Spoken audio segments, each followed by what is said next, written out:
ناس كتير بتعمل اعلان ممول على الفيسبوك بهدف الرسائل عشان تحقق مبيعات، وبتلاقي في مشاكل كتير بتجيلها. يعني مثلا بتلاقي ان العملاء اللي بتيجي تكلمها بتخرج من المحادثه وما بتكملش. يعني تلاقي عميل مثلا بيدخل يسال على السعر، واول ما تقول له سعره يقوم خارج وما دخلش تاني. تلاقي عميل مثلا بيسال على التفاصيل، تقوم تدخل تقول له التفاصيل وتلاقيه خرج وما دخلش تاني، ما بيكملش معاك المحادثه. العميل هنا مش مهتم. ممكن تلاقي برضو ان الاعلان بتاعك شغال كويس وجايب رسائل وفي مبيعات، بس بعد اول 3 4 ايام تلاقي النتائج بتاعت الاعلان بتقل وسعر الرسالة بتاعك بيزيد فجأة وانت مش عارف السبب فين. في اسباب كتير جدا ورا الموضوع دي. انا في الفيديو ده هدخل اشرح لك من داخل مدير الاعلانات ازاي تعمل اعلان ممول بهدف الرسائل من اول مرة، لو انت اول مرة تدخل على مدير الاعلانات، وده طبعا بعد التحديثات الاخيرة. فعايزك تركز معايا قوي في الفيديو بتاع النهاردة، لان انا هشرح لك شرح عملي من داخل مدير الاعلانات ازاي تعمل اعلان ممول ناجح بهدف الرسائل، ازاي تجيب عميل مهتم بمنتجك او خدمتك، ازاي تقدر تحقق مبيعات من خلال الاعلان بتاعك. تابع معايا الفيديو ده خطوة بخطوة، ويلا بينا على الشاشة عشان اشرح لك الموضوع بالتفصيل. انا طبعا قصدت ان انا اشتغل بالواجهه العربيه لان ناس كتير جدا طلبت كده. طيب بنختار هنا نوع الحمله بتاعتنا او هدف الحمله الاعلانيه، بنختار هدف التفاعل وبنضغط على متابعه. هيجي لي هنا اختيارين، فبختار الاختيار الثاني اللي هو حمله اعلانيه يدويه تستخدم هدف التفاعل. بعدين بيدخلني على الصفحه الاولى وهي صفحه الحمله الاعلانيه. طيب في الصفحة الأولى أول حاجة بكتب هنا اسم الحملة الإعلانية بتاعتي، وليكن مثلا تسويق إلكتروني. طبعا هنا بلغي التحديد ده وبضغط هنا على التالي. هنيجي هنا بقى نسمي المجموعة الإعلانية بتاعتنا، وليكن برضو هنسميها هنا تسويق. هنيجي بقى هنا على موقع التحويل، دي الأهداف بتاعة حملة التفاعل، فأنا بختار منها الهدف بتاعي اللي هو وجهات الرسائل. بعد ما نختار الصفحة بتاعتنا هنلاقي هنا في تحديث جديد ظهر في وجهات الرسائل هنا، اللي هي الوجهة التلقائية بتاعة الرسائل. هنا بيقول لك سنرسل الأشخاص إلى تطبيق المراسلة الذي يتفاعلون فيه بشكل أكبر ونقلل تكاليف الأداء. فاحنا هنا هنختار مثلا الوجهة التلقائية، يبقى أنا هنا بختار الوجهة اليدوية في حالة إن أنا هكون متواجد في مكان واحد أو مكانين من الثلاثة دول. بعدين هننزل في أهم موضوع في الحملة بتاعتنا وهو الميزانية والجدول الزمني. هنا عندنا نوعين من الميزانية، في ميزانية اليومية وفي ميزانية الحملة كلها أو الميزانية الإجمالية. أنا بختار ده إمتى وبختار ده إمتى، وإيه الفرق بينهم؟ أقول لك.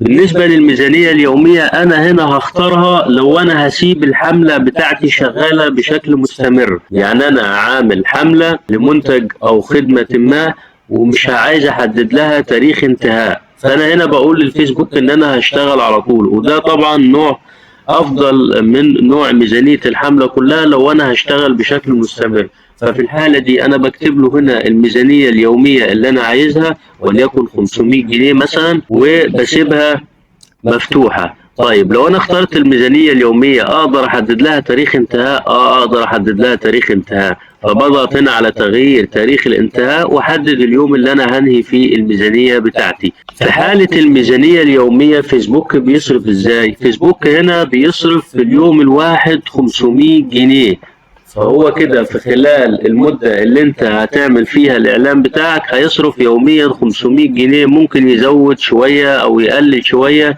بس في مجمل الحملة هيبقى المتوسط بتاعك في اليوم 500 جنيه، وبالتالي في خلال اسبوع انت هتصرف 3500 جنيه. ده بالنسبة لحالة الميزانية الواحدة. طب امتى بستخدم ميزانية الحملة كلها؟ بستخدم ميزانية الحملة كلها لما يكون انا عامل عرض معين لفترة محدودة، عرض خاص. لو انا عندي ميزانية توتال ميزانية انا محدده ومش عايز اصرف اكتر منه، فهنا بختار ميزانية الحملة كلها، وطبعا بلاقيه اجباري هنا عامل لي تاريخ بدء للحملة وتاريخ انتهاء، وبكتب هنا المبلغ اللي انا عايز اصرفه. هنا فيسبوك هيصرف ازاي؟ فيسبوك هنا هيصرف، ممكن يصرف يوم 200، يوم 300، يوم 400، وهكذا على حسب النتائج بتاعة الإعلان. لو لقى إن الإعلان هيجيب نتائج أفضل في يوم ما فهتلاقيه بيصرف ميزانية أكبر، والعكس. انما في مجمل الحملة، يعني في تاريخ الحملة كله في نهايته هتلاقيه ان هو صرف المبلغ اللي انت حطيته له هنا في ميزانية الحملة كلها. طيب بعد ما خلصنا الخطوة بتاعة الميزانية بننزل تحت هنا على الجمهور. والجمهور دي من الخطوات المهمة جدا في الاد سيت بتاعتنا او في المجموعة الاعلانية بتاعتنا. هلاقي ان في التحديث الجديد هنا بيقول لي ان جمهور ادفانتج قيد التشغيل. لو انا مش عارف استهدف مين في الاعلان بتاعي ولسه ما عنديش خبرة وما اقدرش اكتب انا هستهدف مين بالظبط، ففي الحالة دي انا بسيب جمهور ادفانتج قيد التشغيل. طيب خلينا ننزل على اول نقطة في الجمهور بتاعنا وهي المواقع. فخلينا هنا مثلا احنا نختار القاهرة. طيب بعد ما اختار الموقع بتاعي بنزل تحت هلاقي في التحديث الجديد هنا في نقطة بيقول لي الوصول الى المزيد من الاشخاص الذين من المرجح ان يستجيبوا لاعلانك. لو انا ضغطت عليها كده معناها ايه؟ معناها ان هو بيقول لي ان هو هيجيب لي ناس مهتمين بالمنتج بتاعي او الخدمة بتاعتي، بس مش لازم يكونوا في نفس المدن والمناطق اللي انا محددها له في الموقع بتاعي. يعني انا مثلا هنا محدد له محافظة القاهرة، ممكن يلاقي ناس مهتمة جدا وهتكلمني من محافظة الشرقية هيخليها تكلمني، او من محافظة الجيزة وهيخليها تدخل تكلمني. فهنا هو عايز يقلل نسبة التكلفة بتاعتي، بس هيجيب لي ناس من بره المكان اللي انا فيه. فلو انا اقدر اقدم شحن خارج المحافظة بتاعتي فانا بسيب دي مفتوحة زي ما هي كده عشان يجيب لي نتائج افضل. طيب انا مش عايز اشتغل غير في المحافظة بتاعتي، فانا هنا بلغيها بالطريقة دي. طبعا انا لو لغيتها هنا هو بيقول لي اهو سنعرض ايضا الاعلانات على الاشخاص المهتمين بالمدن والمناطق التي حددتها على سبيل المثال انهم مهتمون بالسفر لهذه المواقع. وفي الاخر هنا بيقول لي ايه؟ في 6 و7% تكلفة أقل لكل نتيجة في حالة إن أنا بطبق الوصول إلى المزيد من الأشخاص. يعني أنا لو دستله على تطبيق عشان آخد 6 و7% تكلفة هلاقيه رجع حدد لي هنا تاني الوصول إلى المزيد من الأشخاص. هننزل تحت بعدين على النقطة المهمة جدا عندي في الاستهداف أو في المجموعة الإعلانية وهي الاستهداف التفصيلي. هلاقي هنا في اقتراح جمهور، هنضغط على عرض الإعدادات، هلاقي ان هنا بيقول لي دخل الجمهور اللي انت عايزه زي ما انت عايز. طبعا انا سايب هنا ادفانتج شغاله، فانا بضغط هنا اول حاجه بختار العمر بتاع الجمهور بتاعي، وليكن مثلا انا عايز الجمهور بتاعي يكون سنه من 20 لحد 50 مثلا. بعدين باجي هنا للجنس بتاعي، طبعا ده كله بيكون بناء على المنتج او الخدمة اللي انت بتقدمها، هل الخدمة دي للرجال ولا للنساء ولا للاتنين مع بعض. فانا هسيب هنا الجنس اللي هو الكل، وباجي هنا على اهم حاجة عندي وهي الاستهداف التفصيلي. الاستهداف التفصيلي هنا انا طالما استخدمت ادفانتج، يعني طالما انا هستخدم جمهور ادفانتج هنا في الحالة دي انا ما ينفعش اكتب غير استهداف تفصيلي واحد. انا ينفع اكتب عادي بس بناء على تجربتي الشخصية انا بقول لك هنا اكتب استهداف تفصيلي واحد.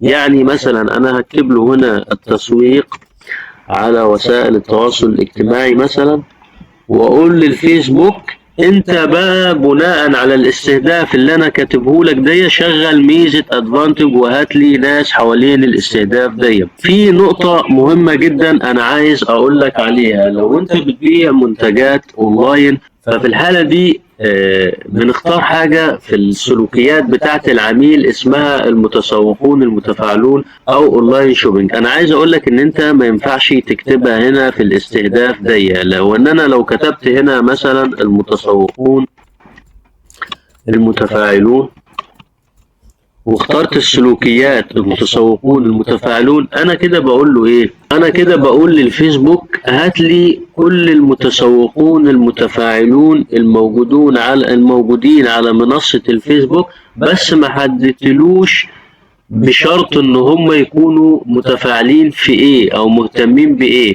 فالافضل ان انا بكتبها تحت في تحديد المركز هنا، يعني بضغط هنا على تحديد المركز واختار المتسوقون المتفاعلون، وممكن برضو اختار اونلاين شوبينج.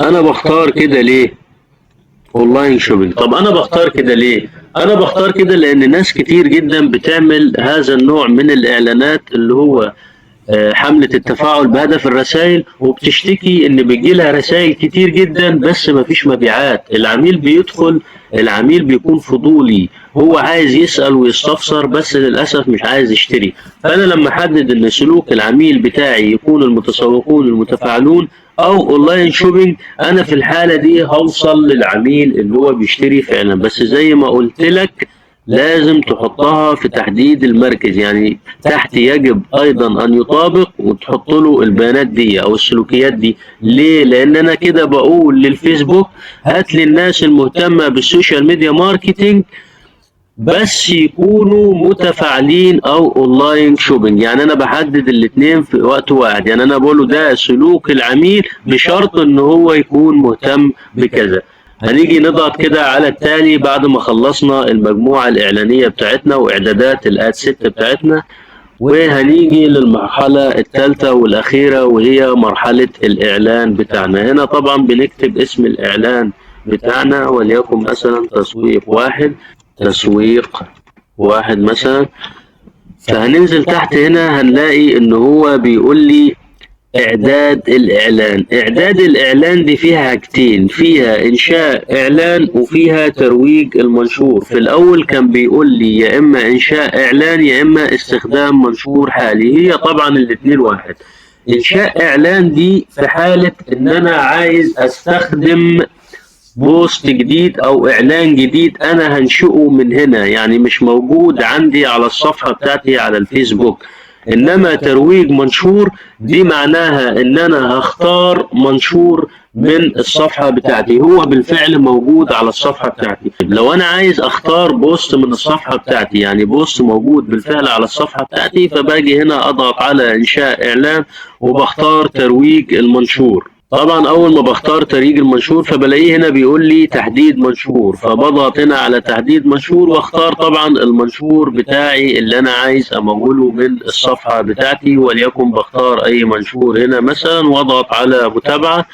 وبنزل تحت هنا بلاقي الحاجة الأخيرة معايا وهي قواعد الرد التلقائي. قواعد الرد التلقائي بلاقي ان هنا انا اقدر احط في الاعلان بتاعي للعميل لما يدخل عندي اسئلة وردود، بحيث ان هو يدخل على السؤال او يضغط على السؤال يظهر له الرد اللي انا محدده له.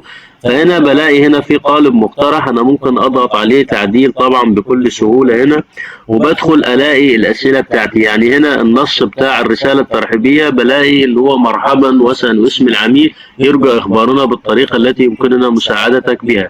وبتيجي هنا في الاسئلة المتكررة تحط الاسئلة اللي انت عايزها. يعني مثلا لو انت بتبيع منتج معين وعايز تحط للعميل سؤال هل مثلا يمكنني التعرف على سعر المنتج، واجي هنا في الاجابة اكتب مثلا سعر القطعة مثلا 60 جنيه والقطعتين 100 جنيه مثلا. فانا لو بصيت من الناحية التانية في العرض بتاعي هلاقي ان السؤال ظهر اهو هل يمكنني التعرف على سعر المنتج، ولو العميل ضغط على السؤال ده هتظهر له الإجابة بتاعتي. طبعا هنا أنا أقدر أحط أكتر من سؤال لحد 5 أسئلة هنا. يعني أنا بعد ما أخلص ال3 أسئلة بضغط هنا على إضافة سؤال بلاقيه هنا بيجيب لي سؤال رابع أهو، بحط السؤال والإجابة بتاعتي. يبقى كده إحنا بالطريقة دي عرفنا نعمل رد تلقائي في الحملة الإعلانية بتاعتنا. طبعا بعدين بضغط على حفظ هنا عشان القالب بتاعي يتحفظ واقدر استخدمه في الاعلان بتاعي. بس بكده يبقى احنا عملنا اعلان ممول ناجح من اول مرة على الفيسبوك بهدف الرسائل